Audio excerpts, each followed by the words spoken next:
வணக்கம். சிந்திங்க 9 ஷாப்பில் உங்களுக்காகவே நிறைய புதிய பொருட்களை தரமானதாகவும் விலை மலிவாகவும் பதிவேற்றம் பண்ணியிருக்கேன். தொடர்ந்து ஆதரவு கொடுங்க. நன்றி. சிந்திங்க 9 சேனல் சொந்தங்கள் எல்லாருக்கும் அன்பான வணக்கங்கள். இன்னைக்கு நம்ம சேனல் ஆன்மீக தகவல் பகுதியில் சாய் சத் சரிதம் 30வது அத்தியாயம் பார்க்க போகிறோம். பார்க்கலாமா? பெரிய தொழிலதிபர், அவருக்கு ஏகப்பட்ட சொத்துக்கள், ஏகப்பட்ட தொழில் நிறுவனங்கள். ஆனாலும் வாழ்க்கையில் ஏதோ ஒரு வெறுப்புத்தன்மை அவருக்கு. வாழ்க்கையில் ஏதோ ஒரு தேடுதல் இருந்துகிட்டே இருந்தது. என்ன அப்படின்னு பார்த்தீங்கன்னா, அவருக்கு உபாசனை தெய்வமாக ஒரு அம்மனை வழிபடுகிறார். அந்த அம்மனுக்காக தினந்தோறும் அர்ச்சனைகள், ஆராதனைகள், பூஜைகள் இதெல்லாம் செய்வது அவருடைய வழக்கம்.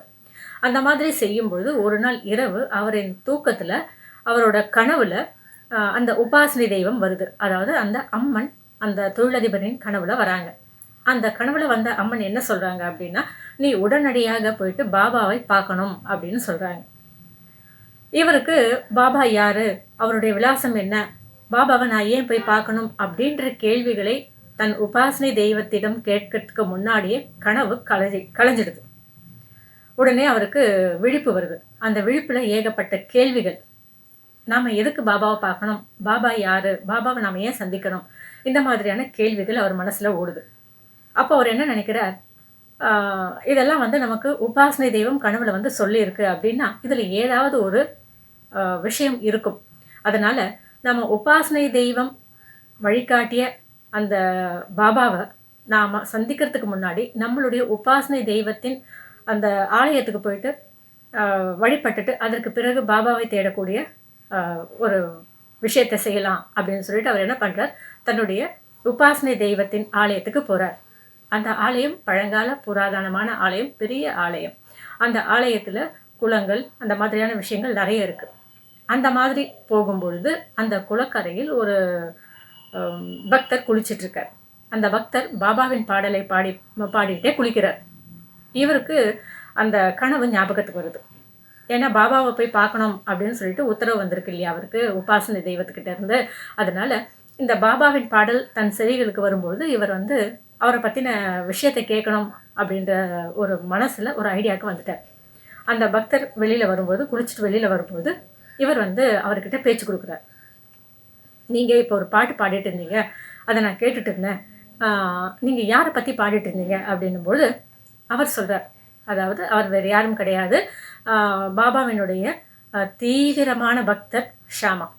அவர் இந்த தொழிலதிபர்கிட்ட சொல்கிறார், இது பாபாவினுடைய பாடல், பாபாவை பற்றி நான் பாடிக்கிட்டு இருந்தேன், பாபாவினுடைய அற்புதங்களை நான் சொல்லிக்கிட்டு இருந்தேன் அப்படின்னு சொல்லிட்டு சொல்கிறேன். அப்போ இவர் கேட்குறார், பாபா யார் அப்படின்னும்பொழுது அப்போது அந்த ஷாமா பாபாவை பற்றி சொல்ல ஆரம்பிக்கிறார். அதுக்கு முன்னாடி அவர் தான் எதுக்கு இங்கே வந்திருக்கேன் அப்படின்றத ஒரு சின்ன ஒரு விஷயத்தையும் சொல்லிடுறார். அதாவது அந்த உபாசனை தெய்வத்தின் ஸ்தலத்தில் தான் ரெண்டு பேரும் சந்தித்து பேசிக்கிட்டு இருக்காங்க இல்லையா. அந்த ஸ்தலத்தில் இருக்கக்கூடிய தெய்வம் தான் ஷாமாவின் குலதெய்வம். இந்த ஷாமா சிறு பிள்ளையாக இருக்கும்போது ஏதோ உடல்நல கோளாறு பிரச்சனை. அப்போது இந்த ஷாமாவின் தாயார் என்ன பண்ணுறாங்க அப்படின்னா, தன்னுடைய குலதெய்வத்துக்கு ஏதோ ஒரு வேண்டுதலை முன்வைக்கிறாங்க. அதாவது காப்பு அந்த மாதிரியான ஒரு விஷயம். அதை குழந்தை சரியாயிடுச்சுன்னா, உடல் நலம் தேறிடுச்சு அப்படின்னா அந்த குழந்தையை உங்ககிட்ட ஒப்படைக்கிறேன், உனக்கு காப்புகள் செஞ்சு கொடுக்குறேன் அப்படின்னு சொல்லிட்டு அந்த தெய்வத்துக்கிட்ட முறையிடுறாங்க. அதாவது ஷாமாவின் குலதெய்வம் அது. அந்த தெய்வத்துக்கிட்ட முறையிடும்போது அந்த ஷாமாவின் உடல் நலம் தேறிடுது. அதற்கு பிறகு சில நாட்களில் ஷாமாவின் தாயார் இறந்துடுறாங்க. அந்த இறக்கிறதுக்கு கொஞ்ச நாள் முன்னாடி ஷாமாவை கூப்பிட்டு சொல்கிறாங்க, ஷாமா, நான் உனக்கு உடம்பு சரியில்லாமல் இருந்தபொழுது இந்த மாதிரியான ஒரு வேண்டுதலை நம்மளுடைய குலதெய்வத்துக்கிட்ட நான் வச்சுருக்கேன், அதனால் இந்த வேண்டுதலை நீ எப்படியாவது நிறைவேற்றணும் அப்படின்னு சொல்லிட்டு அந்த அம்மா தவறிடுறாங்க. அதற்கு பிறகு ஷாமா அந்த வேண்டுதலை எத்தனையோ முறை செய்யணும் அப்படின்னு நினச்சியும் கூட அவரால் செய்ய முடியாமல் போயிடுது. அப்போது அவர் முயற்சி பண்ணுறார், ஆனால் முடியல. இப்படியே ஒரு 30 வருடங்கள் அவருடைய அந்த வேண்டுதலை நிறைவேற்ற முடியாமையே போயிடுது. அதற்கு பிறகு நிறைய கஷ்டங்கள் ஷாமாவின் வாழ்க்கையில். பாபாவின் அருகிலேயே தான் இருக்கார், ஆனாலும் ஏகப்பட்ட கஷ்டங்கள். ஒரு முறை பாபா கூட இருக்கும்போதே இந்த பாபாவின் ஆலயத்திற்கு வரக்கூடிய ஒரு ஜோதிடர். அவர் என்ன சொல்றாரு அப்படின்னு கேட்டிங்கன்னா, இந்த ஷாமா கிட்ட நீ இவ்வளோ துன்பப்படுறியே, உன்னுடைய ஜாதகத்தை பார்த்தா என்ன அப்படின்னும்பொழுது, இவர் வந்து அந்த ஜாதகத்தை அந்த ஜோதிடர்கிட்ட தரார். அந்த ஜோதிடரும் அதை பார்க்குறார். பார்க்கும்பொழுது, உனக்கு வந்து குலதெய்வத்தின் அருள் கிடைக்கல அப்படின்னு அந்த காலத்திலேயே அந்த குலதெய்வத்தின் அருள் கிடைக்கல அப்படின்றத கணிக்கிறாங்க. அப்போது இந்த ஷாமா கிட்ட அந்த ஜோதிடர் சொல்கிறார், ஏதாவது குலதெய்வத்துக்கு பாக்கி ஏதாவது வச்சுருக்கீங்க, வேண்டுதல் ஏதாவது வச்சுருக்கீங்கன்னா அதை நிறைவேற்றிடுங்க அப்படின்னு சொல்கிறார். அப்போது அந்த ஷாமா என்ன சொல்கிறார், எனக்கு சிறு பிள்ளையாக இருக்கும்போது என் தாயார் சொன்னது, அதாவது உடல் நலம் சரியில்லாமல் இருந்த எனக்காக என் தாயார் வேண்டிக்கிட்டதாகவும், அப்போது அந்த என்னுடைய குலதெய்வம் ஒரு அம்பாளுக்காக காப்புகள் செஞ்சு தரதாகவும் வேண்டிக்கிட்டாங்க. அம்மா தவறிட்டாங்க, என்ன செய்ய சொல்லியிருந்தாங்க, ஆனால் என்னால் செய்ய முடியல அப்படின்றத ஷாமா ஒத்துக்கிறார். ஒத்துக்கிட்ட பிறகு இந்த ஜோதிடர் என்ன சொல்கிறார், நீ உடனடியாக இந்த காப்புகளை செஞ்சு உன்னுடைய கைகளாலேயே அந்த தெய்வத்துக்கு, அதாவது குலதெய்வத்துக்கு நீ சமர்ப்பிக்கணும். அதுதான் உன்னுடைய வாழ்க்கையில் வசந்தத்தை ஏற்படுத்தும் அப்படின்னு சொல்கிறார். உன்னுடைய கஷ்டங்களுக்கு தீர்வு அப்படின்னா நீ இதை செய்த பிறகு தான் கிடைக்கும் அப்படின்னு சொல்கிறார். அப்போது இவர் என்ன செய்கிறார் அப்படின்னா, உடனடியாக நான் செய்கிறேன் அப்படின்னு சொல்லிட்டு உடனடியாக காப்புகளை தயார் செய்கிறார். காப்புகளை தயார் செய்த அந்த ஷாமா அந்த காப்புகளை பாபாவின் பாதங்களில் வைக்கிறார். பாபா கிட்ட வச்சிட்ட பிறகு பாபா கிட்ட சொல்கிறார், பாபா நீங்கள் ஆசீர்வாதம் பண்ணுங்க அப்படின்னும்போது பாபா சொல்கிறார், இது வந்து எனக்கு ஒரு இது கிடையாது, இது உன்னுடைய குலதெய்வத்துக்கு உன்னால் சமர்ப்பிக்கப்பட வேண்டியது, அதனால் இதை உன்னுடைய கைகளாலேயே உன்னுடைய குலதெய்வத்துக்கு சமர்ப்பிக்கணும், இதை நீ உடனடியாக செய்யணும் அப்படின்னும் பொழுது உடனே சொல்கிறார், நான் ஒரு 4-5 நாட்கள் கடந்து நான் போகிறேனே அப்படின்னும் பொழுது, இல்லை நீ உடனே போக வேண்டியது அவசியம் அப்படிங்கிறார். அதே போல் பாபா இவ்வளவு அவசரப்படுத்துகிறாரே அப்படின்னு சொல்லிட்டு அந்த ஷாமாவும் உடனடியாக கிளம்பி அந்த ஸ்தலத்துக்கு போயிட்டு, அதாவது குலதெய்வ ஸ்தலத்துக்கு போயிட்டு அந்த குளத்தில் நீராடி கொண்டிருக்கும் பொழுது தான் இந்த தொழிலதிபரின் அறிமுகம் அவருக்கு கிடைக்குது. அப்போ இருவரும் கலந்து பேசும்பொழுது தான் வந்து இந்த பாபாவினுடைய அற்புதங்கள் ஒருவரை ஒருவர் பரிமாறிக்கொள்கின்ற ஒரு அற்புதமும் நடக்குது. அப்போது இந்த தொழிலதிபர் யோசிக்கிறார், நமக்கு கனவில் வந்த உபாசனை தெய்வம் தான் இந்த ஷாமாவின் குலதெய்வம். இந்த ஷாமாவின் குலதெய்வம் அப்படின்றது இப்போதான் தெரிய வருது. ஆனால் நம்ம 2 பேருமே, அதாவது ஷாமாவும் இந்த தொழிலதிபரும் 2 பேருமே சந்திக்க வேண்டும், 2 பேருமே பாபாவை சந்திக்க வேண்டும் அப்படின்றது பாபா முன்னாடியே தீர்மானிச்சிட்டு இருந்தார். இவர் வந்து, அதாவது இந்த தொழிலதிபருக்கு பாபாவின் விலாசம் தெரியாது. பாபாவை சந்திக்கணும் அப்படின்னா பாபாவை எப்படி வந்து சந்திக்கிறது, அவர் எங்கே இருக்கிறார், எதுவும் தெரியாது. குழப்பமான ஒரு நிலைமையில் அவர் வந்து அந்த குலதெய்வ ஸ்தலத்தில் நின்றுட்டுருக்கார், அவருடைய உபாசனை தெய்வம் ஸ்தலத்தில் நின்றுட்டுருக்கார். அந்த நேரத்தில் தான் ஷாமா அவருக்கு அறிமுகமாகிறார். இது எல்லாத்தையும் நடத்தியது பாபா.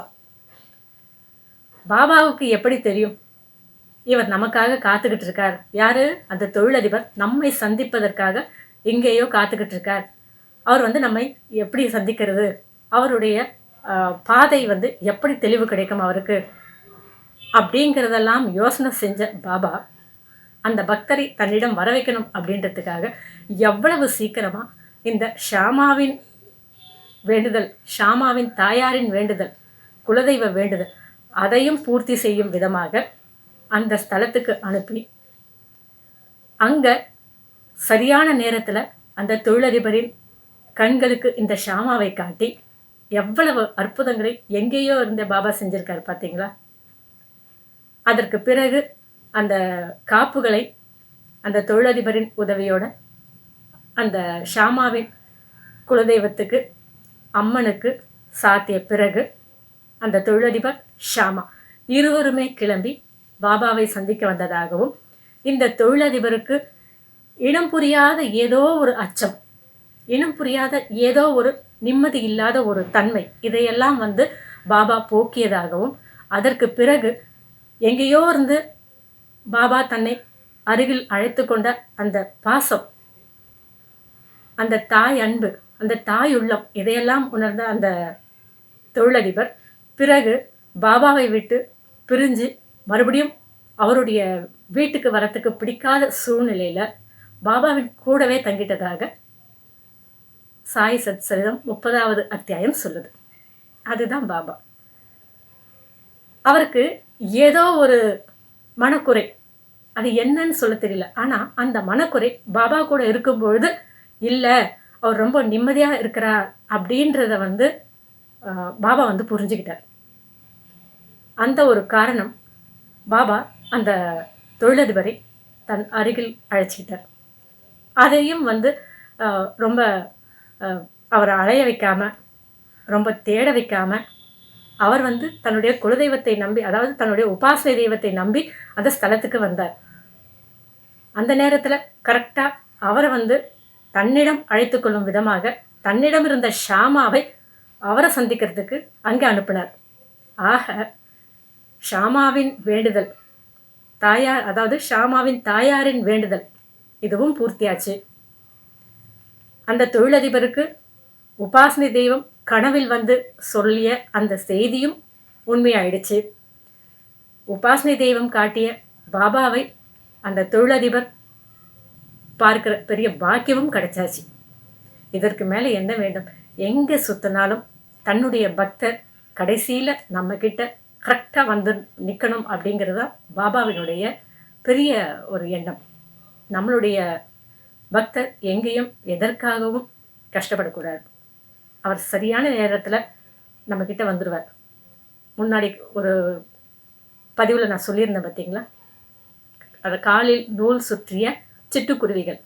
அதை மாதிரி தான் அவர் எங்கேயோ இருந்தார். ஆனால் பாபாவினுடைய அந்த அருள், பாபாவினுடைய ஆசி அவருக்கு கிடைக்கணும் அப்படின்ற அந்த காலகட்டம் வரும்போது எப்படி பாபா தன்னிடம் இழுத்தார் பார்த்தீங்களா அந்த பக்தரை, அதுதான்.